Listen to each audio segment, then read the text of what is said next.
I I was recording right now.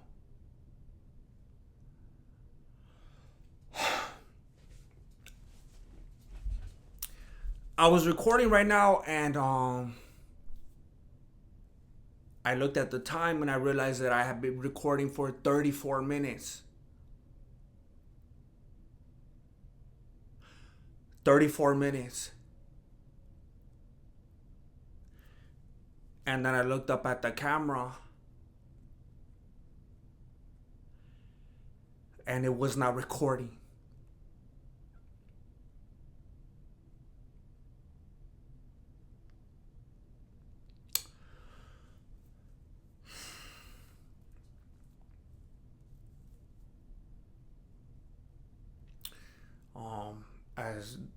As far as I'm confirmed, I have two options here. I could go lay down and I could weep bitterly. And then go to the kitchen and eat a lot of Captain Crunch, which is the best cereal that has ever been created. Which I have been eating a lot of the last few days. Or I could immediately, within seconds, press record and try not to think about it too much. Or I'm going to eat that whole box. And then my life will be even sadder after I'm done, because I'm very happy while I'm eating it. But I decided to immediately press record and stay in it, stay in that pocket, and not allow myself to feel that pain that I will feel after all the cereal's gone. So I'm going to keep going. And I'm going to try to be authentic and re-say all of the things that I just said for 34 minutes. And maybe this time I'll be better at it because I already had like a dress rehearsal, you know? So my name is Jesse, in case you don't know. And I'm the founder and grandmaster of MMA, Mexican martial arts. Like I just was in the first take. And this is episode 3 of Below the Beanie. Maybe, I don't know. Technically, I feel like an idiot saying all this stuff all over again, to be honest. Technically, I don't want to look at this as episode 3. I want to look at it as episode 1. I did 2 other episodes of what I was calling Below the Beanie. And I even put on the thumbnails, I think, podcast number 1, podcast number 2, or episode, something like that. I can't remember. But when I think about those, when I remember those, when I take a look at them, those don't represent what I would want a podcast to be. And man, I'm all paranoid now. I'm looking like I'm recording my audio right here. Right. Oh my goodness, I can't believe it. And look, I fought doing it for the. Let me mention my sponsor real quick. All right, I'm gonna get into it, but let me mention this episode is sponsored by X Marshall. And they were telling me that if people come through and like we could do big numbers and whatnot, they're gonna give me my own leg of the company. You know, they're gonna put like a ME right here, and then I'm gonna get a flag that says Mex Marshall. You got X Marshall, and then you got the subdivision, the Mex Marshall, to represent the Mexican martial arts. I'm gonna be waving my flag. In the meantime, they had some bigger ones. They gave me the smallest one. They had like 4 or 5 different sizes. One of them is like bigger than the piano. I was like, I don't think that's gonna fit. So this is the smallest one they have. So I got this right here, and I also got a couple of rash guards that I want to give away. I don't know how I want to do it yet, but there's this black one right here, and it has like, I don't know if you can see, it has like a little kind of design. So it's not just completely black. It has a little design that goes down the sleeve. This is it fits medium through large sizes, M through L it says. And then I got this other one right here, same thing, all black, and then it has that camel arm. And this says medium through large as well. So if you're someone that could wear a M through L, I'm gonna come up with some way that you could win it. I'm not sure yet. I'll put it in the comments or something, but I want to give those away. I also got a new promo code. before, back in the day, if you shop on the X Marshall website and you use my link, of course, you could save 10% off with my promo code Mexican Martial Arts. But now they gave me another one, and you could save 20% off. You could save 20% off. I think it's Mexican Martial Arts 20. But I'll put it down below in case I'm wrong. So don't listen to this. Look at the stuff below. I'll have it like in the comment and in the description. But I think it's Mexican Martial Arts 20. Now you could save 20% off. But please remember, if you wanted to help me at all, you have to use my link. Or else you'll save money, but you won't help me at all. And now I gave you the formula. If you hate this channel, but you want to save money and you don't want to help me, then you don't use my link. But if you want to make sure you help me, you got to use my link.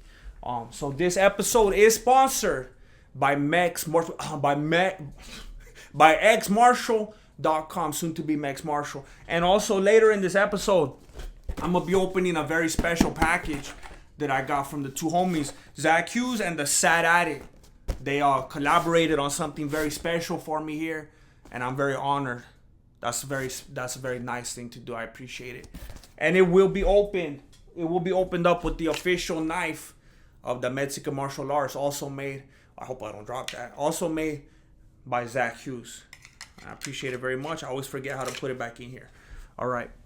But first of all, I know that way. Let me check my notes real quick. I want to make sure I don't miss anything. In case you're wondering, this is not gonna replace any breakdowns, because every single time I do a video that's not a breakdown, people are like, "Oh no, don't! I'm here for the breakdowns." Look, I'm still gonna do them. As a matter of fact, watching these or just letting them play while you go to the store or whatever, if you don't like them, it will actually help me make more breakdowns. Because if something like this goes well, if I could do something at podcast length and it does well, I'll be able to hire like editors and whatnot and have like a well-oiled machine. You know, I could be kicking out videos like way more often if I could get something like this to make sense, you know? So don't get all paranoid and think like, oh, you're doing a podcast now. Because look, I have favorite channels of my own that like were super creative and they were like entertaining and everything. And then all of a sudden, the apocalypse or whatever happened. You know, everyone always likes to talk about the apocalypse to excuse like all their behavior. But then they started doing podcasts. And then like as a viewer, as a fan, as a consumer, I'm like, you know, you kind of like seeing them because you like certain creators, but it's like they're nowhere nearly as creative as they used to be. They don't put out that same entertaining content that they used to work hard on and edit and all that stuff. And it just starts to feel like a money grab, you know? It just starts to seem like they're being lazy. And I never wanted to come off that way. I don't want to seem like I was doing that. But to be honest, a lot of people have asked me over the months and months and months, hey, you got to do a podcast, do more Below the Beanies. And I'm like, maybe they're onto something that I'm like overthinking. Maybe I should give it a shot. I just like, I really care about what I put out there. Like you might see something, you might watch a certain video and be like, oh, he didn't, man, this one, you didn't even try on this one. Oh man, like what happened? You fell off on this one. I guess you didn't like it, but I definitely tried hard. There's videos that I have made or that I've at least worked on that I didn't finish or that I didn't upload. And you guys hear me say all the time, like there's certain videos that's funny that people will be especially supportive on and seem to especially like and gets more views than I thought. And I'll be like, I almost didn't upload this one. I can't believe it did well. That happens a lot where I'm like, I don't even understand it. I thought people were going to hate this video and now they're saying it's like their favorite. That happens a lot. There's also some that I don't even upload.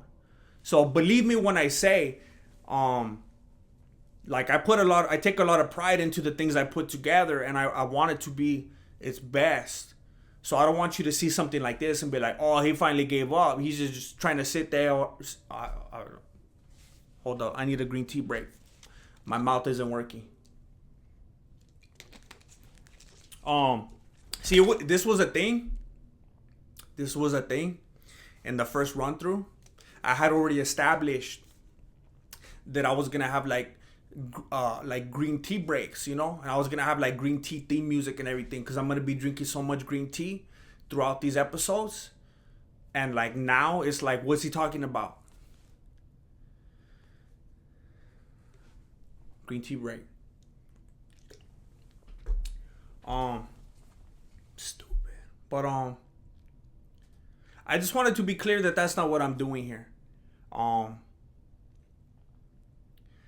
But people that are supportive and people that like want to see different types of content have consistently brought up podcasts. And it's made me think like, you know what? Maybe it's dumb of me not to do it. I should at least give it a shot and see what happens. And if it goes well, that will only help me to do further things like breakdowns more consistently. This isn't going to replace it. Hopefully it'll only help me to be more consistent. And I don't want to keep going on and on and on about that. Today it is going to serve as my Wednesday upload. I'm recording this right now at 4:34 p.m. PST on a Wednesday. So today is definitely going to replace my Wednesday. It's not going to, I don't want to look at it like that. Like it's going to replace it. This is going to be the Wednesday upload. And hopefully some people like it. I don't want to look at it that way as like, well, this is the best I could do. This is the replacement. This is the alternative. Hopefully this is like good enough for a lot of you. I know there were people that watched Below the Beanie before and they were like, nah, I don't get it. It's not as funny. It doesn't have as many jokes per minute. It's not supposed to. A podcast isn't a breakdown. A podcast isn't something that I've sat down for hours fine tuning. I'm going off the dome, homie. I'm just going right off the beanie. Well, below the beanie. However, I don't know. But I also want to address that people have been asking about my stream on Saturday. They're like, what happened? Where did you go? Did YouTube shut you down? Did the UFC get you?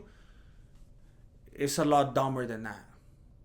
I downloaded this software a while back that I could screen record stuff and record the audio with it. Because like your normal QuickTime player doesn't do that. So in order to edit my videos, I downloaded some special software for free. Like a dummy. That's why it probably had a virus or something. I'm on that virus XP now. You know what I'm talking about if you were on my stream. And it has happened once or twice before, but never while I was like doing something important online. Definitely not streaming. The software is glitchy. So once or twice while I was like photoshopping or something random like that, my computer just like spazzed out and just like reset. And I guess I didn't think enough of it to like immediately delete it because I was busy doing something else or whatever. So now it did it for the first time ever in the middle of a stream. And the worst thing is it happened. Look it. If you watch the stream and you know that I went over there and I was like on the We Out Here MMA channel for the final fight, then you kind of have some of this context and you know a little bit what's going on. But before the stream even started, before I started my stream, I was going back and forth with the homies from We Out Here MMA. And it was already planned that for the main event, I was going to raid the channel. I was going to bring over people and I was going to do the last fight with them. And it just so happened, right while I was introducing that on my stream, right when I was going to tell people about that, it froze. And I started saying, like, if you go to the stream, I have it unlisted, but if you go to the Mexican Fight Companion playlist, which is still public on my channel, you'll find it. If you go to like the end, I just started talking about it. And I was like, hey, look, you guys might think this is crazy. I don't know if you're going to like this. It might be weird. And I would, because a lot of people are always like, I've done stuff like that before. And people are like, what are you doing? Where are you going? Like, just keep it right here. But I really like those homies. And I wanted to like bring over as many people as I could. I really like the channel and I wanted to thrive. And right as I was going to tell people that, I was like, look, this is crazy. I don't know what you're going to think, but look. And like, I froze. I looked up at the screen and I was like trying to, like, what happened? And I was just froze. I was stuck. And I was like, no. And I kept waiting and I was like moving the mouse like nothing would move. It wasn't just the stream. My mouse wouldn't move. Nothing would work. And I looked on my phone and people were like, we still hear you, we still see you. And I was like, I couldn't figure out what happened in the moment. It took me a while to realize what had happened. So I was like panicked, and I went to We Out Here MMA's channel and I got their streaming link and I kept pasting it in the chat, and I was like, go here, everybody go right here, I'll be right there. And I think people thought I was doing like a bit. I think people thought that I was pretending that it froze to get them over. I was not. That would have been a dumb way to do it because I lost a lot of people in the process. Everybody went over to the MMA holes. Hey, look, I want to address something real quick. If anybody watching this knows anything about the MMA holes or the drama or whatever, let me know, because I don't know what's going on.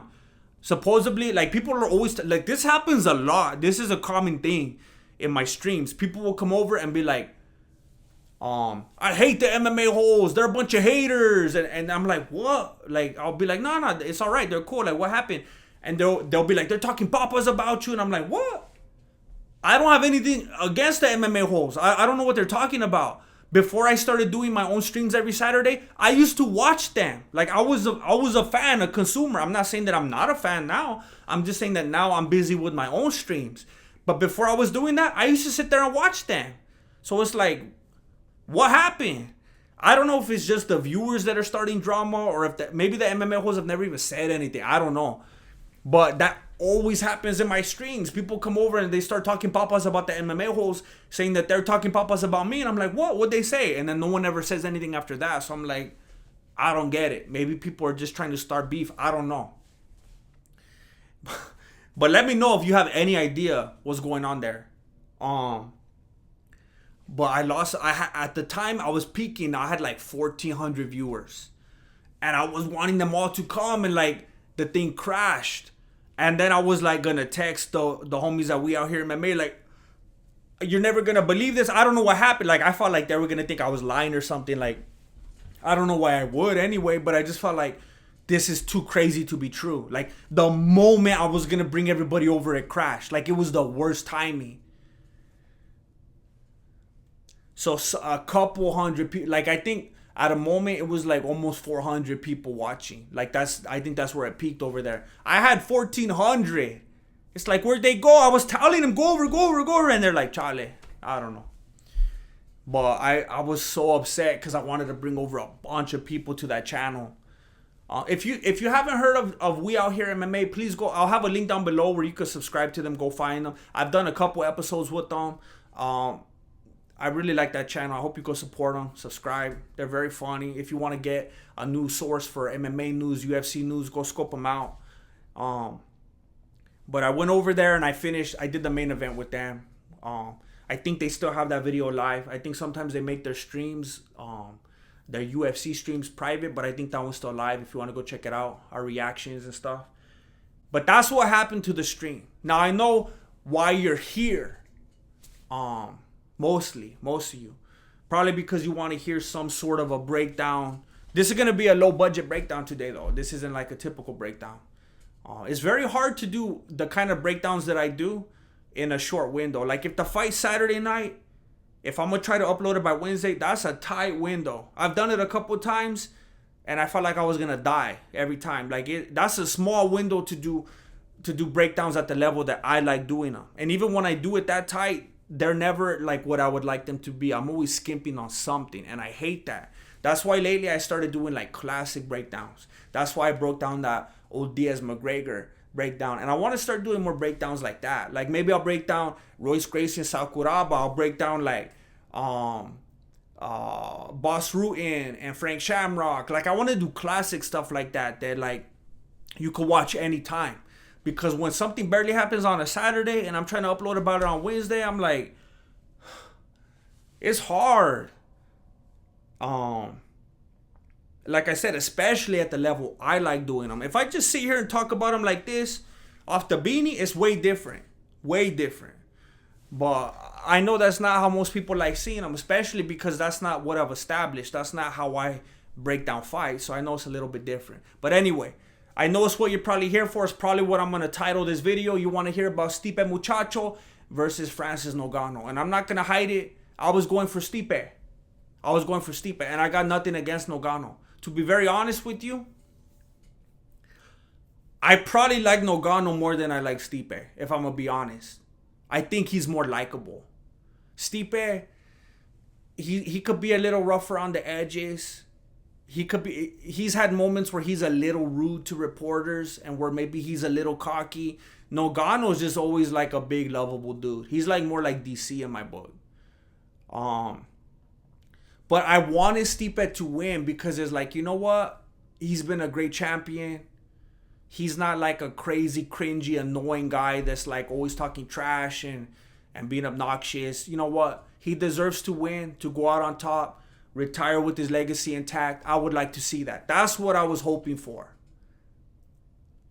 I was hoping that he would win and retire because I didn't have any need to see him against Jon Jones. I know people might look at it differently now because of how the fight went down with Ngannou, but I still feel the same. I felt like he would have easily outclassed Jon Jones. And maybe you disagree with me. I don't know. But I felt like I don't need to see that fight. He's going to win. So I was like, beat Ngannou, retire. You're done.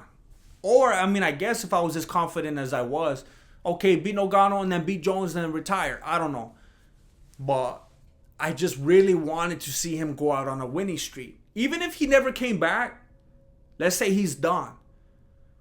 Unless Ngannou goes forward and just destroys everybody for a long time, Stipe Miocic is still going to be known as the greatest heavyweight of all time. Even though he lost the way he did, he's still going to be known as the greatest heavyweight of all time. Let's say Ngannou fights Derek Lewis and Lewis just catches it. Because you know how Lewis fights. The whole fight, he's like, oh, my back. Oh, my back. Oh, I can't move. Oh, knockout. That's how he fights. So he always has that puncher's chance, you know? So let's say Ngannou fights Lewis and he gets knocked out. Okay.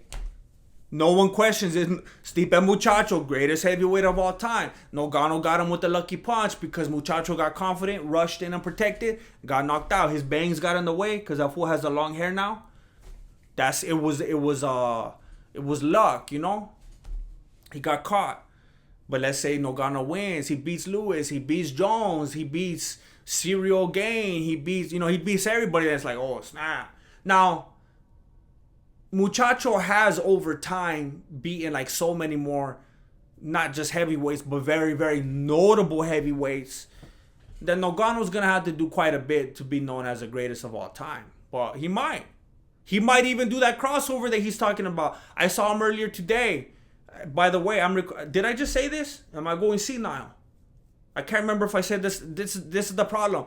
I can't remember if I said this in the first recording that's now gone forever. Because I did record the audio, but I deleted it. I rage quit the audio.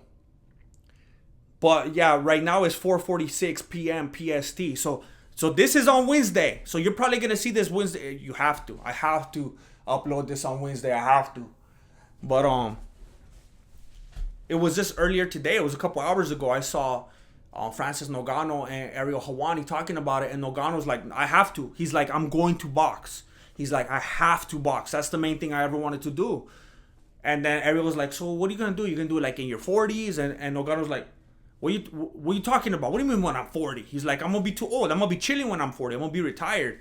And Ariel was like, either way, you could watch the thing. But Ngannou almost seemed like he was like, what are you talking about, Ariel? Like, 6 years is a long time, because he was saying that how he's 34 right now, and how between now and when he's 40 he wants to do that boxing match. So imagine like he beats a bunch of notable heavyweights and then he does the boxing match, like he boxes Tyson Fury or something like that. Now, look, I like Ngannou, but imagine that fool boxing Tyson Fury. He's gonna get knocked out. But let's move on. I wanted Stipe Miocic to win. I wanted him to ride off into the sunset with that legacy. I just thought it's a good story, you know? He has the new babies. You got that young family. It would just be a nice cap for him, you know? Because that's what I wanted for DC. I'm a big DC fan. I really like DC. Really likable guy. And I remember when I was so happy, like he was, and I can't exactly remember the timeline. I can't remember if he was 39, just gonna turn 40, or it was like right when he was 40 he won. He beat Stipe the first time. I know I could just look it up right here, but I don't want to get all boring and slow things down. DC won that first time against Stipe. And he was telling his wife, his kids, the fans, UFC, he was telling everybody, I'm done. When I'm 40, I'm not taking any more new fights. I think he was like already in the process of it. And then he turned 40 and then he had like that one last one that he was going to quit. I can't remember for sure. But he was like, I'm done after that. So he wins. But then he let it get to his head. He couldn't help himself. Brock Lesnar came into the cage. There was all that drama with Brock. And he was like, oh, this could be the biggest money fight ever. And then it phased out, and then it was like, well, then is Jones gonna move up? Or I can't remember if at that time he was gonna move up, or if DC would have had to go down. And then it was like, what about Muchacho? What about that rematch? What about this? There was like stuff moving around, and like there was so much going on that he just like, time just passed and passed and passed, that all of a sudden he's 41, and now he's gonna take another fight. It was like, what are you doing? And I got mad at him. I'm gonna be honest. I'm a big DC fan. But when he went back on his word, like all those disrespectful fools were thinking that Khabib was going to, and I was telling you from the get, he's not gonna do it. And I can't believe some of you fools were like, oh, well, Dana said he's not. All of a sudden we're hanging on to every single word from Dana White. All of a sudden. You haven't heard of those Dana White lies or what? I couldn't believe when people were saying that. All of a sudden, Dana is like the most reliable person. I've been telling you from day one when Khabib said that he wasn't going to do it anymore because he promised his mom. He was done. I never, ever deviated from that. And everybody was doubting him. That's disrespectful. And you need to publicly apologize right now. But unlike Khabib, DC went back on his word. He couldn't help himself. He was chasing that money. I don't know. He was chasing something. But he took that fight. And I got so mad at DC that I was like, I kind of hope you lose now, fool. That way you'll learn. Like, I was mad. I was feeling vengeful, And then he lost. And I was sad because I didn't really want him to lose. I just said some things out of anger. Marilena does that sometimes. And I get it. Because that's what I did to DC. I said those things out of anger. But I didn't really want him to lose. And when he lost, I was like, oh, I was sad. Because I wanted him to go out on top. And now he has to go out with that loss. Man. Unless he comes back for like one more, like in Bellator or something. Like an easy win. But then that's probably even sadder than just going out with the UFC loss, probably. But now, okay, forget that. That's gone now. He's doing good. He's living his life. He's a commentator. He's thriving, Now we got Stipe Miocic. And look at. Let me take a pause right here. Because I'm all in my beanie right now. I'm overthinking stuff. I said this in the first take. Look at this is all over the place. I know that. That's what happens in a podcast. This is all over the place. Green tea break. I said this in the first one, and I don't know if I said it in this one yet. I hope that you understand what I'm doing here. This is not a breakdown. This is a big deviation from what I normally do. This is a podcast. You know what you do during a podcast? You listen. Okay? I already know there's going to be some people like, hey, Jesse, I get it. I see what you're doing. But like maybe if you put some pictures here and there, and maybe if you put some photos, like I got some ideas for you. Let's get on a call and I could tell you how you could improve. Listen. It's a podcast. All right? This is for like if you're out there mowing the lawn or like washing the dishes or like taking out your transmission or whatever. This is like just put the phone in your pocket and listen. Because I know when I'm listening to a podcast and all of a sudden they reference like a photo that I have to look at, or like, look, it's up on the screen, check this out. Or like they show footage of something.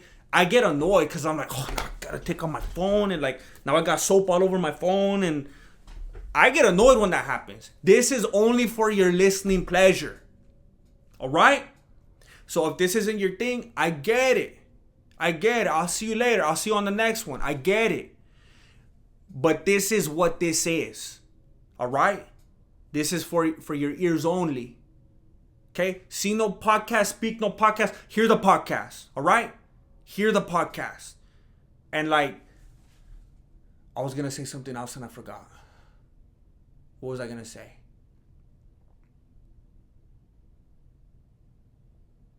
I can't remember. But, oh yeah, some people tell me that they watch my breakdowns like that, or that they only listen to them. They'll be like, yeah, I put down the phone and I listen to your breakdowns when I'm doing this, and I'm always like, no, don't do that. No, because the breakdowns, like 50% or more of them are visual. Cutaway footage, stuff that I was photoshopping, fight footage, whatever. That hurts me. If you're not watching the breakdowns, you're missing a lot of stuff, and they're not nearly as good.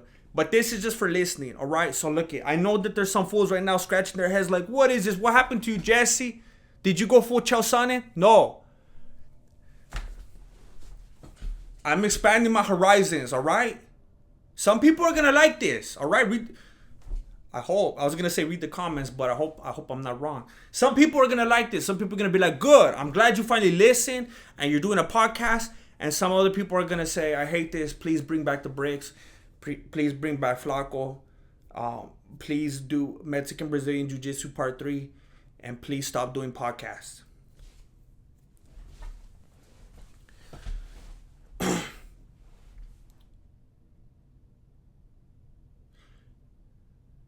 Let's move on.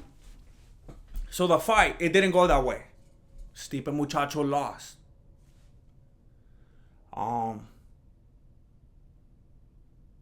I don't think he came into this fight with the right mindset. And I think I already said that. I'm all messed up. Because I can't remember what I said in the first podcast. Oh, and what I said in this one. But I think he came into it with the wrong mindset. I think he underestimated Ngannou. I think he thought, I see that fool. Oh, that's the same fool I fought in 2018. I know how he's going to fight. I know what to do. And he's like, he didn't consider that maybe he's a different fighter this time. Maybe that fool's going to sprawl. Maybe that fool's not just going to be swinging on him like he did on Rosenstrike. Maybe like he's going to actually fight this fool like specifically to his attributes and whatnot. And Stipe is just like, oh yeah, I fought him before. I got it. I got the blueprint.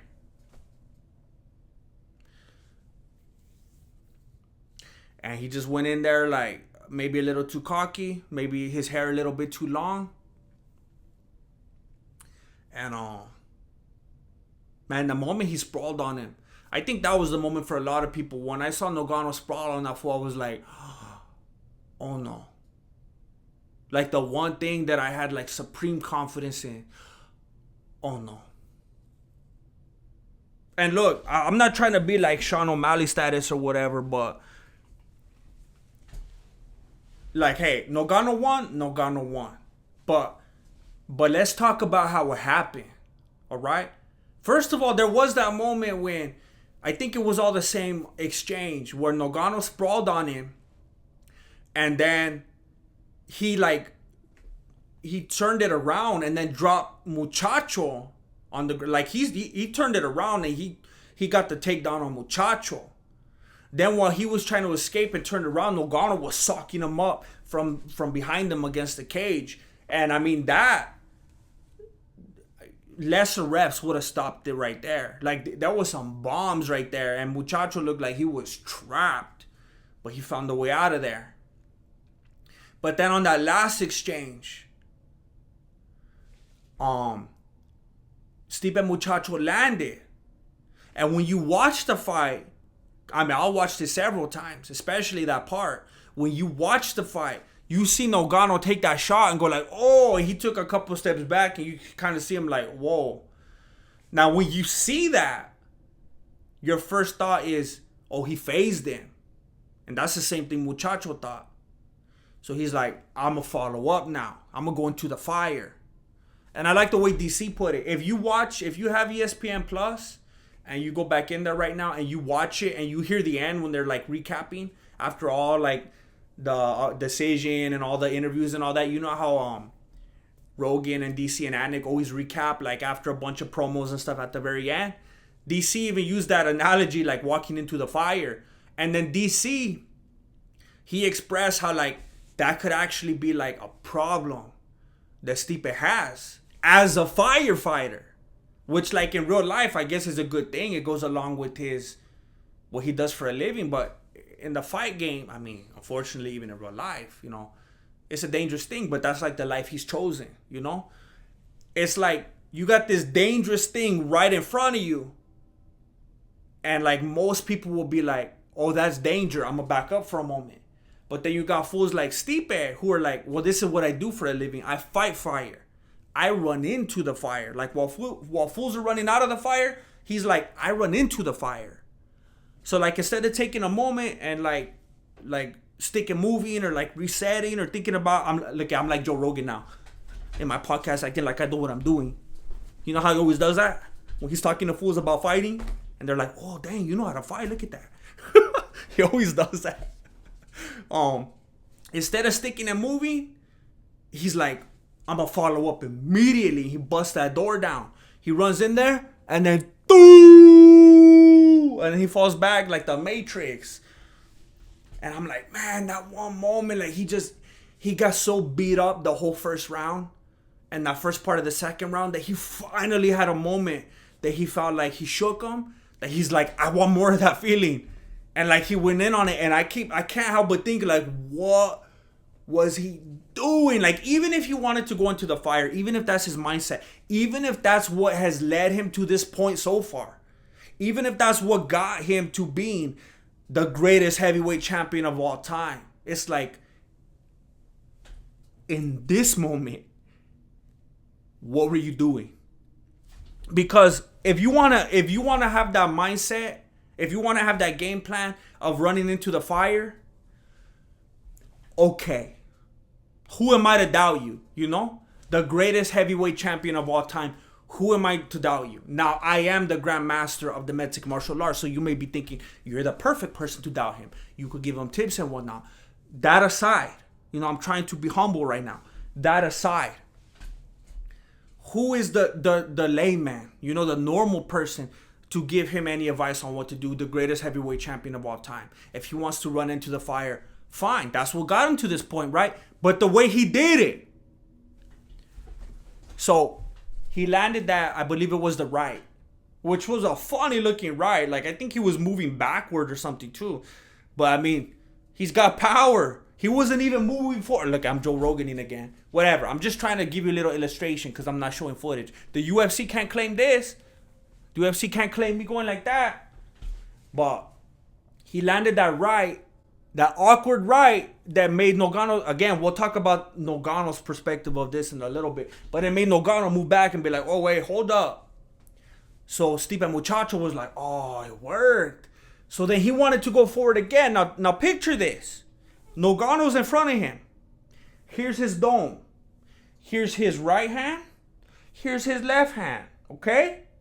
Remember that. Dome, right hand, left hand. Stipe just socked him, right? Made him take a couple steps back. What does Stipe do next? Let me show you. He decides to go forward with his left hand. Okay. Where's Stipe's right hand? It's like right here somewhere, like where mine is. Where's Ngannou's left hand? Right here. So Stipe goes in like this. Yeah. Left himself wide open to that hook. Now I'm thinking, Stipe, this is a moment, right? This is a significant moment. Why would you try to land with the left anyway? It didn't even, some people might think, oh, he's going for that 1-2, that big shot. It does not look that way. It looked like he's just going to land a jab. This hand looked like it didn't have any intention of doing anything. So maybe he's like, in a split second, he thought, I'm going to go with the left because I'm going to avoid that big right. Because, you know, Ngannou, you want to avoid the right hand, right?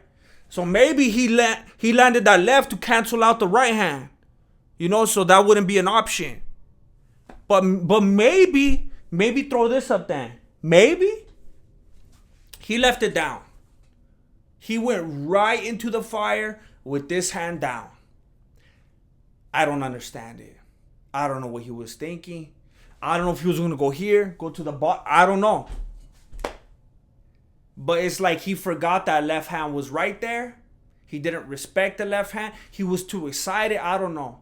I would think in that moment, what you perceived as rocked him with your right hand. There was enough of a beat in between that he could have followed up with the right again. It wouldn't have had to be like, pa, pa. It would have been able to have more power. He went like that, boom, and then he went back in. He could have went boom again. But he went boom, and then he went like this. So if he would have landed that, he wouldn't have got caught with that left. But of course the big right would have been open. But then again, So I don't understand. Hold on, my shoulder's hurting me. He got too excited. And then, like, to be honest, I didn't like that last hit. A lot of people like to disagree with me on that. A lot of people that, I don't know. A lot of people like to go on and on about the ref has to stop it. The ref has to stop. Okay, then why do we have all these highlight reels of walk-off KOs and cool stuff like that? Obviously, there are finishes when the fighter's intelligent enough to know. Like, explain that for me, please. Like, some people like to go so hard on this one part that they ignore that. If you want to go so one way on the ref has to pull you out, it's not over to the ref, then how do we get all these? Obviously, there's a line where the fighter knows, or else we'd never have walk-off KOs. So it's a matter of the fighter being intelligent enough. Because every walk-off KO we've ever had, the fighter could have kept hammer fisting right there too until the ref pulled them off. But they didn't. Right? Okay. So acknowledge that, please, and then see how logical what you're saying is. I just don't like to see that. When a fool is clearly out and you either want to see him keep fighting or you want to see him be able to speak fluently for his loved ones and enjoy his retirement, I'd like to see him not take extra hammer fist to the head. I don't want to be sounding like Trent Reinsmith or whatever and like act like I'm speaking on behalf of MMA and then I badmouth it to the point where it's not even legal anymore. I don't want to do that. But it's like I do want to see that fool like survive another day, I didn't really love the last. Even DC, if you look at the end, DC was even like, I forgot how he worded it, but he's like, the fight's over. Don't hit him right there. He's like, no. Like, you could hear the hurt in his voice. Like, oh, like that was not necessary. Again, I know there's going to be meatheads out there that are like, you got to peel them off or whatever. Okay, then please act like no walk-off KOs have ever happened. All right? Even fools like Sean O'Malley. You take fools like that. Even his own fans are turning on him. Even that fool's willing to do walk-off KOs. Think about that one. If you got fools like that with enough respect to not go and hammer fist heads in, but you're championing it, hey, we got a problem. Green tea break. But look, it's got to be hard not to like Ngannou. I don't know anybody that doesn't like Ngannou. He's a likable fool. He's very likable. And like, I'm not one of those like, you know how you watch like American Idol or whatever? And you're like, oh, look at their story. But then like, they can't sing. And it's like, well, clearly they should. All I'm trying to say is like, I'm not saying he should be champion because he has a good story. You don't get to be the winner because you got a good story, But man, when you put those two things together, all the things that he's overcome, and I haven't even seen the Joe Rogan interview. I've seen clips. I've heard things from, over time and all that. At some point, I want to watch it just so I could like have even a better understanding. But from the things I have heard, it's like, man, if anybody deserves this, like what a great story of triumph and getting to like, he has too good of a story not to be the champion. It would be disgusting. It would be a shame if he never got the bout. I'm so glad he got it. I wish, to me, in a perfect world, Stipe would have won, would have retired.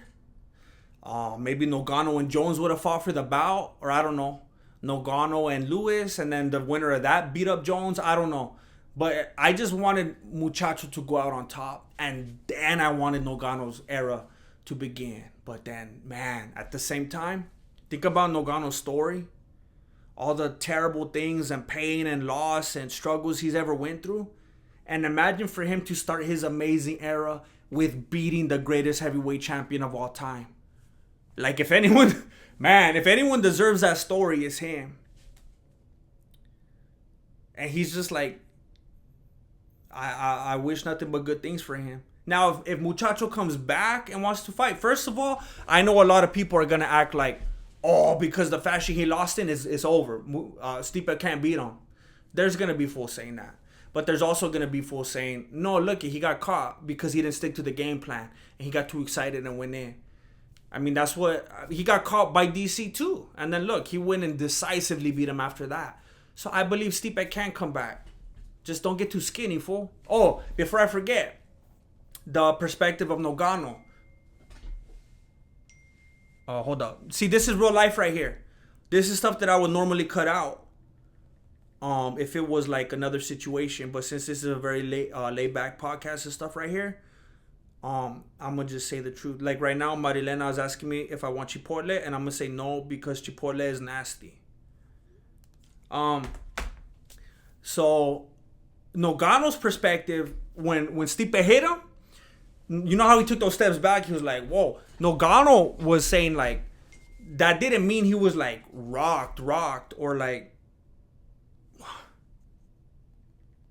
hold up. All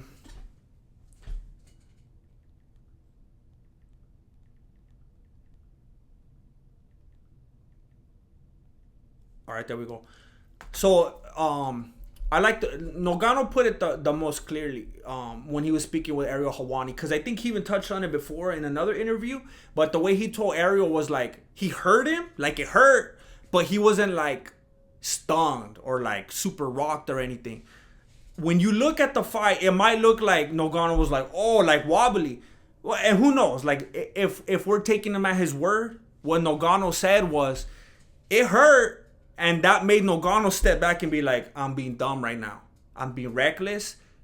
I shouldn't have got hit with this particular shot. Like, to be honest, when you see it, as good as Ngannou looked that night, he probably shouldn't have got caught with that particular shot. So I could see what he's saying. He was like, whoa, I need to reset.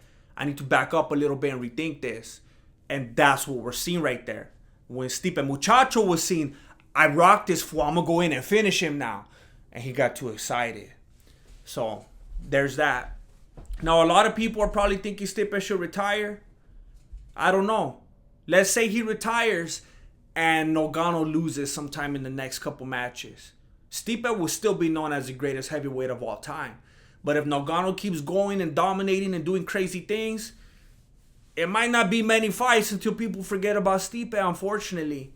I think a lot of the bigger names that Stipe, it might take a little bit for Ngannou to beat some names that are as legitimate, because a lot of those guys that Stipe defeated were like legends and they're like retired or not in the UFC anymore. So it might take Ngannou a little bit to find worthy enough competition to consider him the greatest, but he's definitely at the right age and at the right, like, he doesn't even seem like he's peaked yet. So he seems like he definitely has at least the potential. Like, please listen to me correctly. I'm not saying like, oh, Ngannou won, he's the greatest heavyweight champion of all time now. I'm not saying that. But I'm saying because of his age and because of like the fact that he's still getting better. I mean, look at this fight compared to the last one with Muchacho. Because of those things, he at least has the potential to be the greatest heavyweight champion of all time. So we'll see what happens there. So I want to, with this last thing right here, I want to open this package. I want to open this package that I got from Zach Hughes and the Sad Addict. And I almost forgot. They sent me an email. They sent me an email before, and they're like, open this with the package. It had like special instructions or something like that. And I didn't even read the instructions because I was like, I don't want to look at anything until it's time to open it, because I didn't want to like ruin the surprise. So I didn't read it yet. Where is it at? I probably should have started or something. I get so many spam emails that it's hard to find anything. Oh my gosh. Hold up. How do I go to the next page? I have my window small right now, so it's hard to see anything. All right, there we go.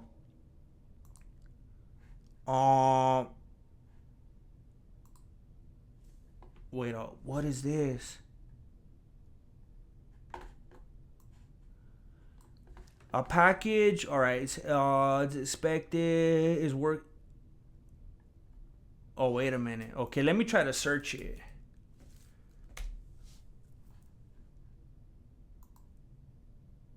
Oh, all right. They sent me a PDF. Let me see what this looks like. Oh,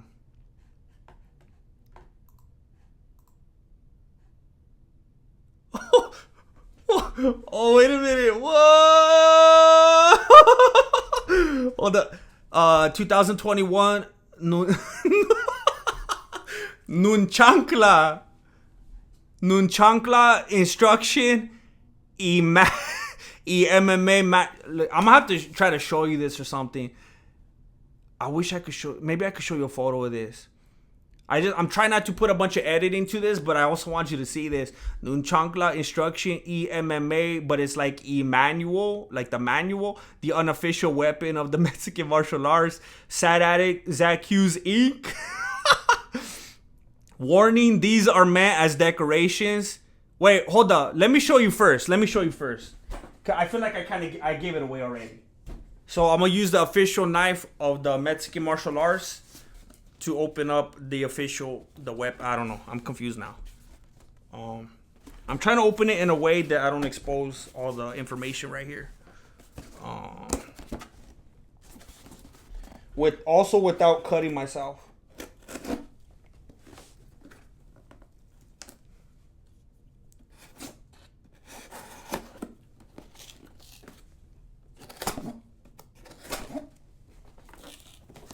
I'm gonna cut it off camera because I feel like I don't want to cut toward myself. I'm being very dangerous right now. I don't want to be a bad example. So I'll be a bad example. I'll just inform you that I'm being a bad example, and I'll tell you what I'm doing, but I won't let you see it. All right, so. All right, hold up.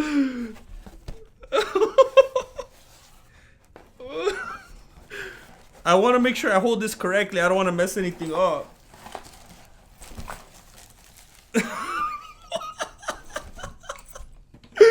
What the heck?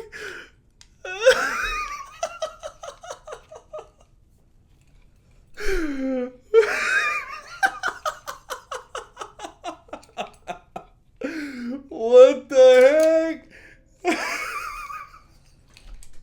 Oh, this is crazy. Shoo! Oh, man. Oh, I'm gonna have to train with these. I wonder if I should make a video like, I don't even want to do it right now because I'm gonna knock something down. Look at that. Like they had, like where'd they even find sticks like this? They had to go out into like the forest and like cut these down and like fashion them by hand and like, what the heck?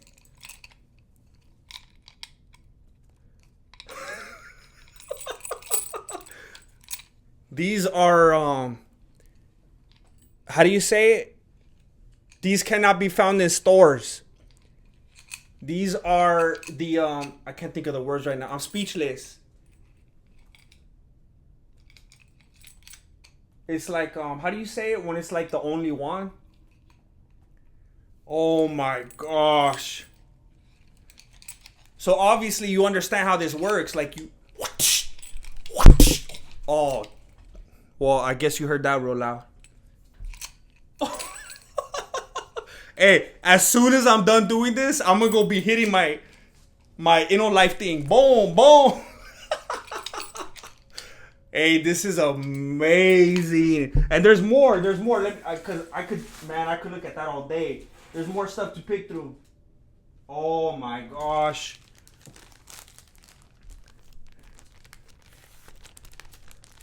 Oh my gosh.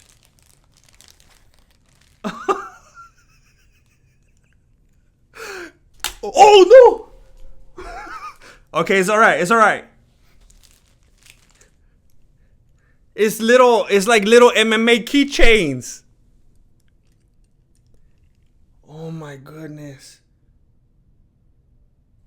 Look at. Can you see that? Can you like just go like that and open up your phone or whatever you're watching on? They made oh my gosh. It's like 3D printed. It's like cut into the, like it's engraved. The MMA and the chancla, like the little thong pieces, you know? Like, don't be cochino, you know what I'm talking about? Like on sandals. And look at it, so you could put on your keys, or they could be earrings. Like you could get them for your lady. Oh my gosh. Let me read this. Nunchanclas. It says, oh wait, warning, these are meant as decorations and are not intended for indoor use or as an actual weapon. Jesse, you don't end the stream to end early because you put a hole in your wall. You don't need a stream to end early because you put a hole in your wall. And Marilena takes you down with the quickness. Only intended to be used by Grandmaster of the Mexican martial arts. Nunchanclas, what are these, you ask? Nunchucks with flip-flops. Okay.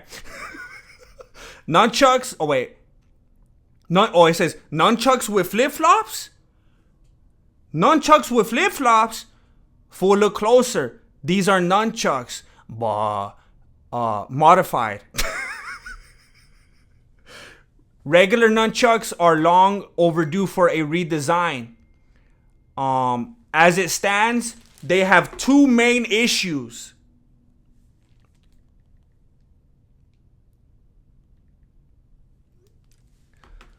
They're so cool, you can't even be scared of them. Even if Bruce Lee's using them to beat you up and your Italian friends in a back alley somewhere in Rome. This is a reference to Return of the Dragon. In my opinion, the best Bruce Lee movie. They are close range weapons. In this pandemic, that's unacceptable. So they made them longer range.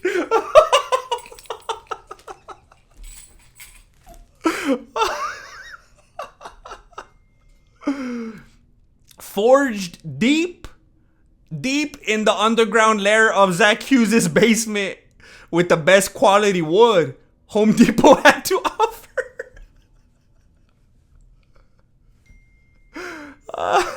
The nunchakla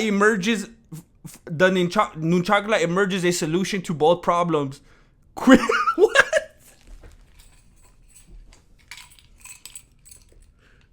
What does that mean? What? Oh.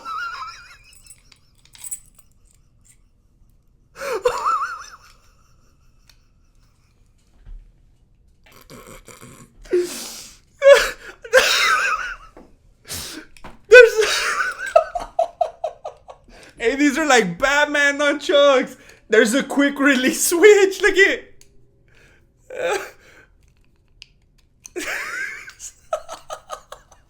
So you can have like, so you could be like, is it Leonardo or Donatello that has the two? And then you can put it back. Oh, this is brilliant. Oh. The nunchakla is a pair of nunchucks, but with a switch activated quick release chuck. This means that it is capable of becoming a projectile. Sure to give attackers the nostalgic fear of their mom throwing a flip-flop at them because someone accidentally broke the picture frame on her wedding photo. But you swear it just fell off the wall. Mom, no, stop! I'm reading it verbatim. It's all in caps. I know what you're thinking. Sad addict, why can't you just use regular nunchucks and throw them at your attacker? Instruction, step 1. Use your human hands. Use your human hands to hold on to the nunchakla Man, that's brilliant. Nunchancla. Make sure that the chuck with the quick release switch is in your dominant throwing hand. Step 2, swing the nunchancla. This is done by swinging the nunchancla. Wait a minute. Swing the nunchancla. This is done by swinging the nunchancla. Lightly, don't swing it too hard, homie. When you are ready to throw the chancla, put your thumb on the release switch and push it upwards to release the chancla. I realize that I'm typing the word chancla a lot. Chancla. Step 4, to reattach the chuck, push up on the release switch and press the 2 quick release connection points together.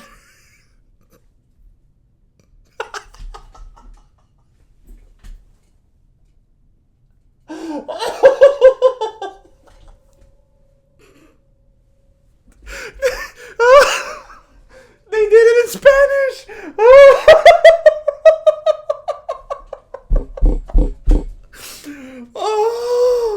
Oh, hey, this is genius. Oh, they literally did the instructions also in Spanish, like real instructions. Hey, look, everyone's always asking me to speak in Spanish, and look, I'm not gonna be embarrassed. All right. I'm not a native Spanish speaker. I'm not straight out of Mexico, all right? I'm a Chicano, all right? I'm like Selena, and I'm not going to be embarrassed anymore. Selena, can you think of anybody that's considered like more Mexican than Selena? She didn't know Spanish. Did you know that? She knew less Spanish than Tony Ferguson, all right? Selena, she had to learn Spanish phonetically to sing those Spanish songs. Her dad made her. So if Selena didn't know Spanish, then I'm not going to be embarrassed either. If I remember correctly, Richie Valens didn't know Spanish either. I might be wrong on that one. But I think Selena is even more popular. But look I'm not going to be embarrassed, but look if you made it this long, you deserve to hear me try to speak Spanish. All right? So I'm going to read it in Spanish. It says, en español, powered by Google Translate. La cucaracha? What?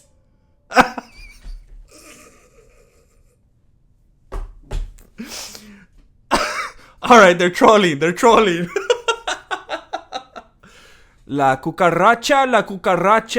Ya no puede caminar porque le falta una pata. Para andar, una cucaracha grande se pasea en la cocina. En la cochina. Y la chancla de mi madre le ha cuidado una patita. La cucaracha ya no puede caminar porque le falta una pata para andar. Esta coja cucaracha nunca se da por vencida. Y aunque le falte una pata, baile siempre en la cocina. Tiene tanta mala pata esta pobre señorita. Que mi padre con su chancla le ha quitado otra patita. La cucaracha ya no puede caminar. Porque le falta las 2 patitas de atrás. Enfadada y muy molesta. I hope that you didn't have me say a bunch of bad words right there. All right. Look. Oh my goodness. That's hilarious. So look they made me 4 of them. I got these little keychains. Like I don't want to limit them either. They could be earrings. They could be that's probably it. Keychains or earrings. Man, like I want to make sure you get a good look at them. I don't know if the light, I can't see, I have terrible vision. I don't know if I ever admitted that to you guys, but I can't even see it like in the feed right now. I can't tell. It just looks like all glossy and like, but the detail is exquisite. They got a 3D printer. Man, that is so funny. And look at these things right here.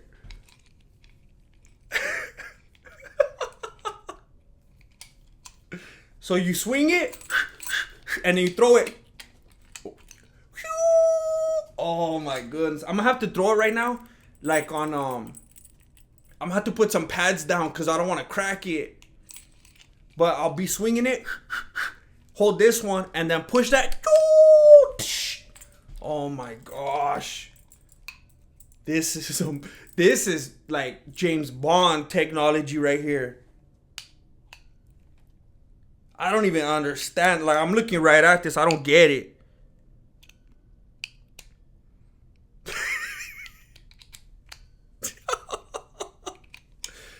This is amazing. This is amazing. This is the best way to end this episode. Like, I kind of wish I had talked about it even sooner because it's like the most exciting part for me. Sad Addict, Zach Hughes. This was crazy funny. The PDF, the thought that went into the PDF, the jokes, the design, the design of this, like, man. This is very, very, very thoughtful, and I'm very thankful, and I'm so glad I waited to unbox it in a video. Man, I'm very, very, very thankful to both of you. This is like one of those moments where I'm speechless, and it's like nothing I'm gonna say right now is gonna show how thankful I am. I just want you to know I just feel like a little kid right now, just getting like a crazy cool gift. This is crazy. I could not have expected this. I just hope I don't break it. I'm really like a little kid right now because I feel like this is one of those gifts that I could break right away if I'm not careful. I'm gonna have to like pad like the whole room and then like test it out so that I don't crack it. Because I'm going to be paranoid about that. Because I want to, like, keep this forever. That is unbelievable.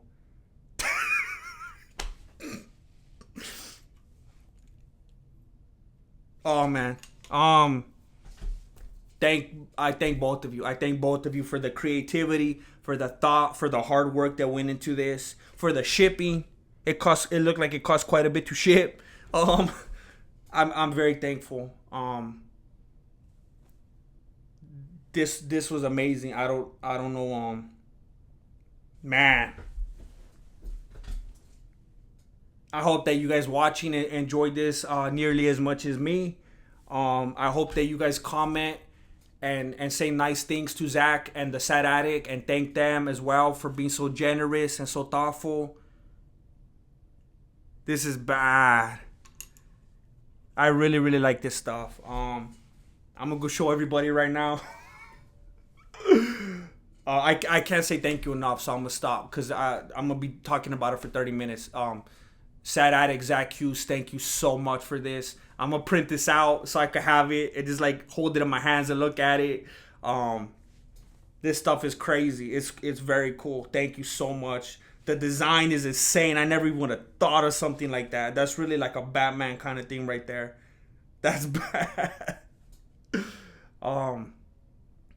I really have the best viewers. I've told you guys before, like in live streams, I always brag about you guys. Everyone's always talking about how YouTube comment sections are the worst and they're so negative and everybody is annoying and they're rude. And then every time people come over to the channel, they're like, man, your viewers are like different. Everybody's so positive. It's like a good community. And I'm like, I know, like I'm lucky. Like everybody's so cool. And like this is just like a representation of that right here. I'm so thankful. Thank you very much. I'm going to be playing with it quite a bit. Thank you to both of you. And I want to remind everybody watching that you could win these. I'll have two winners. I'll have two winners. If you could fit into a M through L, because it says M through L. Maybe if you go out their website, you could look at what that means as far as the measurements. Or even if you just want to win something, you're not even gonna wear it, or you're gonna give it to someone else. I'm gonna pick two winners. I'll give both of these away. Remember, this episode is sponsored by X Marshall. You could save 20% off if you use my promo code, and use my link down below to help out the channel. Please leave likes on this video. Please leave a bunch of comments so it helps out. And like I said, if these do good, then it'll help the breakdowns and the rest of the channel do good in general. These aren't gonna be like funny joke kind of things. This is just laid back, just talking, just doing stuff, fun, laid back stuff like this. And if you like that kind of thing, well, then this is for you. Let me have one more green tea break real quick. I want to say another big thank you to Zach Hughes and the Sad Addict for your amazing gift. I'm very thankful for it, and I thank everybody for making it this far. If you made it this far, please let me know. I want to see if I'm crazy and if I should never do anything like this again. And if you do like this, please let me know what kind of segments you would like to see in it. Because I would really like to have segments where I like answer emails, where I have people call in and leave voicemails like my Theo Vaughn, where I could respond to them, or people even leave like video messages. I want to make it be like dynamic and like have different sections so it could be exciting and stuff like that. Let me know if you have any ideas. Thank you so much for watching. Again, if anyone has made it this far, that's a crazy big compliment, and I appreciate it very much, because that's a lot of time that you allow me to have. So it means a lot to me. I will be working. I'm already working on a breakdown, so don't think I'm being lazy and I'm just talking now. I'm working on a breakdown, so I'll be coming out with that soon. Thank you for watching. Below the Beanie, appreciate it. Good looking out. Late.